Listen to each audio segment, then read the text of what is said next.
Si Kulas, isang lalaking mahilig sa dagat, ay naglalayag sa kanyang yate. Habang payapa ang paligid, bigla niyang naisipang lumangoy. Sa kanyang paglusong, sinalubong siya ng asul na dagat na puno ng buhay. Namangha siya sa mga nagagandahang halamang dagat at sa iba't ibang uri ng isdang naglalaro sa kanyang paligid. Ngunit higit siyang natuwa nang makita ang mga dolphin. Lumapit sila kay Kulas at tila ba, inaanyayahan siyang makipaglaro.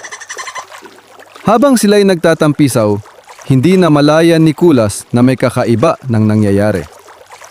Unti-unting nagiging palikpik ang kanyang mga paa. Ang kanyang anyo'y nagbabago, hanggang sa siya'y dinala sa isang kaharian sa kailaliman ng dagat, isang lugar na puno ng mga sirena.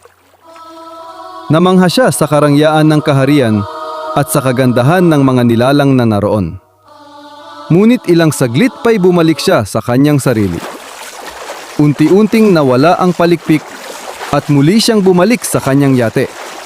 At doon, nakanghiting nag-isip si Kulas. Totoo bang lahat ng yon o isa lamang itong mahiwagang panaginip ng dagat?